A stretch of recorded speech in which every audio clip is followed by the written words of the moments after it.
Hammaga assalomu alaykum. Hozirgi vaqtda bizlar Qorasuv massivida joylashgan va shu yil dekabr oylarida qurib bitkazilib topshiriladigan xonadonlarimizga kelganmiz. Ushbu xonadonlarimiz 11 qavatli pishig'ichdan quriladi. Fasad tomoni kafel, oq-qora mashina, xuddi mashina dizayniga ega bo'lgan oq-qora kafel, o'z fasad ishlari ham boshlangan. Xo'p, bular oq-qora kafel, kafelning orqasida utilitel qilamiz, stiklo paket, bazalit qoplamasi bo'ladi. Undan keyin devor g'ish. Xo'p, ushbu xonadonlarimiz 5 ta domdan iborat bo'lib, bitta komplekscha, salkam 400 taga yaqin xonadonlar mavjud bu yerda. O'zi 80% sotilgan. 80% qolmagan, salkam deyarli hammasini sotganmiz. Bir ikkitalari bor, 9-qavat, 8-qavat, 5-qavatda bor, bir ikkita ayrim qolganlari bor. Hozir shuni sotuvga qo'yapmiz. Xo'p, ushbu xonadonlarimizni sharoiti qanday o'zi, infratuzilmasi, nimalari bor, nima imkoniyatlari bor, magazini bormi? Xo'p, birma-bir aytib o'tamiz. Ushbu kompleksimizda barcha sharoit bor. Xo'p, mana bu misol uchun to'g'ridagi maktab. 82-maktab. Oldida maktabi bor. Maktabining shunday yonida bog'chasi bor. Bog'chasining oldida poliklinikasi ham mavjud. Poliklinika bor. Xo'p, yetmaganiga boshidagi yo'l ustidagi tushgan domlarimizni birinchi qavatlari qatorasiga magazin, salkam 25 ta magazin bor o'sha yerning o'zida. U magazinlarda apteka deysizmi, hozmagi deysizmi, produktoviy deysizmi, dorixona deysizmi, klinikasi ham bo'ladi, xudo xolasa. Klinikasi ham bo'ladi. Bitta klinikasi bor, yaxshi lor akamiz sotib olgan birdan, klinika ham bo'ladi bu yerda, xudo xolasa. Xo'p, yana nima sharoitlari bor? Liftlari bor, 11 qavatli bo'lsa ham liftlari kruglosutka ishlaydi. Qorasuvda lift ishlash jihati qanday o'zi? O'chib qolmaydimi? Kamchiligi yo'qmi? Qanday o'zi? Ochiqchasini aytaman, Qorasuvda aholi soni yashaydigan domlari baland qavatli uylar. Kamida 16 qavat, 7 qavat. 7 qavatlingizda ham liftlari bor. Shuning uchun Qorasuvda alohida shirkat tashkillashtirilgan. U shirkatning vazifasi nima? Siz yashayotgan bino inshootda liftni har doim vaqtida ishlashi va buzilib qolmasligini ta'minlab beruvchi korxona bu shirkat. Agar misol uchun liftingiz oddiy buzilib qolsa ham shirkat kelib joyida to'lab ketadi. U albatta tekinga bo'lmaydi. O'sha liftingizga ham oylik to'lovlari bor, oyma-oy to'lanadigan to'lovi bor. O'sha to'lovingiz evaziga sizga alohida chip beriladi va o'sha liftni o'sha domda yashovchilar, aholi soni ishlata oladi faqat. Begona odam ishlata olmaydi. Shuning evaziga bir to'laysizlar. Ya'nida liftingiz vaqtida ishlash uchun, buzilib qolmasligi uchun hamda sifatga aytmoqchidik, sifatga. Xo'p, agar mabodo svet uchta, nima unda? Shirkat unga qanday yordam beradi? Unda o'zi shirkat ham yordam bera olmaydi, to'g'risini aytganda. Nima yordam beradi? Xo'p, solnechniy panel birinchi o'rinda, solnechniy panel podezingizni, ya'ni общий domni освещениясini ta'minlab beradi.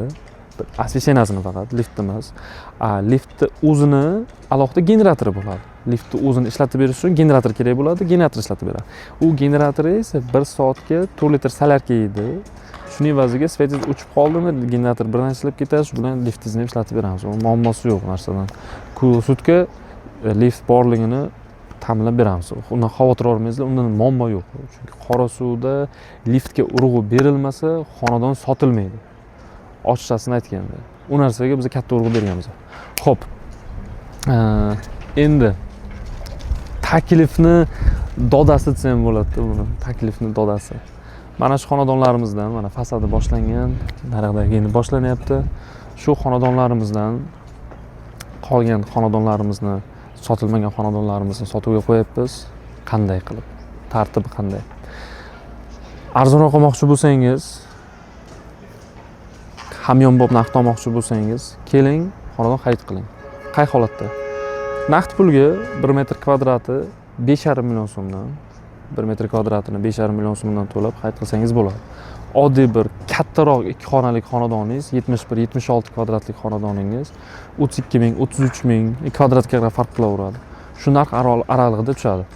Endi qarang, Qorasuvda o'rta 2 xonalik xonadonlaringiz, ana misol uchun tayyorlari o'rtacha 50-55 kvadratingizni o'zi 40-45 ming atrofida naqd pulga.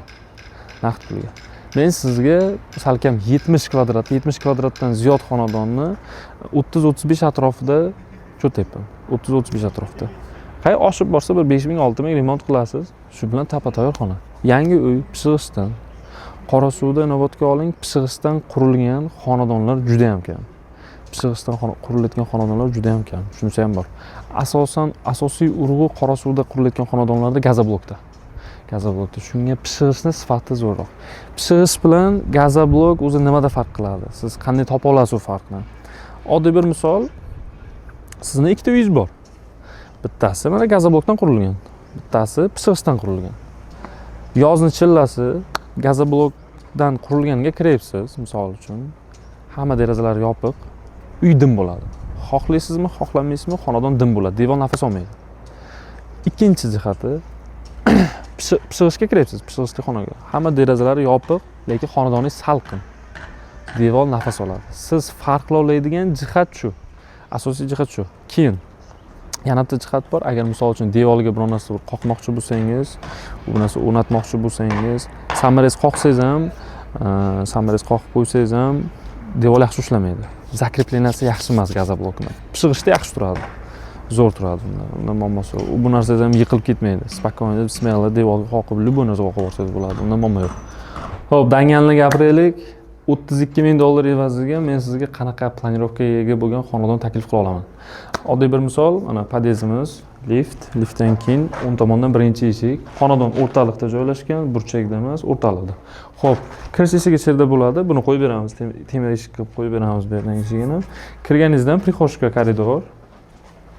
To'g'ringizda eshikdan kirishingizdan to'g'ringizdagi eshik bu zalni eshigi. Xo'p, bu yerda 6 ga 4 zal. 6 ga 4 zal. Zaldan keyin balkon. Zalning oldida shunday balkoni bor. Bu balkoningiz 2.5 ga 2.30. Bu yerda ham keyinchalik yana bitta xona qilsangiz bo'ladi. Deski xona. Mana shu yerda kravatcha, shkofcha, o'tiradigan joy, bitta deski xonacha bo'ladi. Buni akfa bilan yopib olasiz.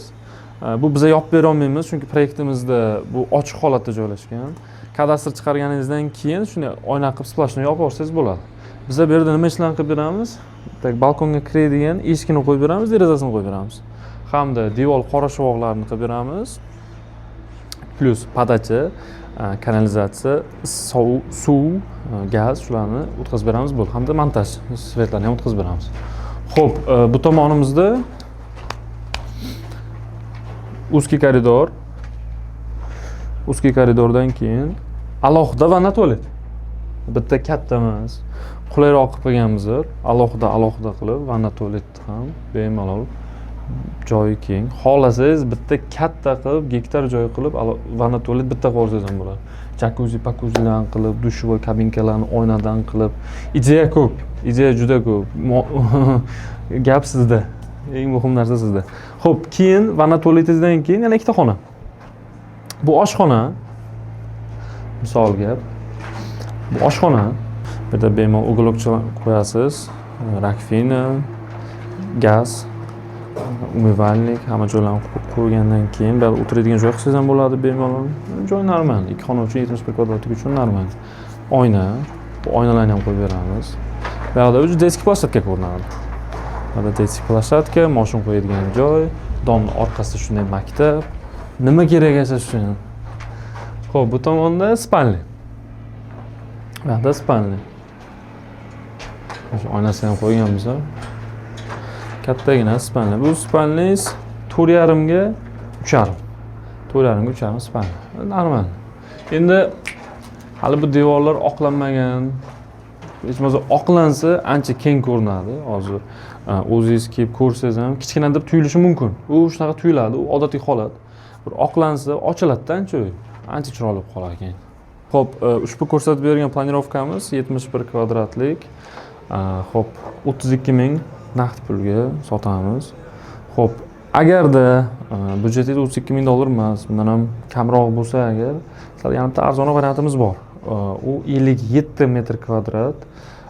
U naqd pulga, adashmasam $27,000 chiqadi. Da, $27,000 chiqadi. 57 kvadratligimiz mavjud. Xullas qilib aytganda, hamyonbop, qulay, shinam, sifatli hamda pishig'ishdan qurilgan oddiy bir fasadi travertin emas, kafeldan bo'ladigan xonadon kerak bo'lsa, marhamat, pastda raqam qoldiramiz. Bemalol bog'lanib, nima savolingiz bo'lsa, hammasini bersangiz bo'ladi. Ko'rishguncha xayr. Sizlar bilan Qorasuv uylari salomat bo'lasizlar.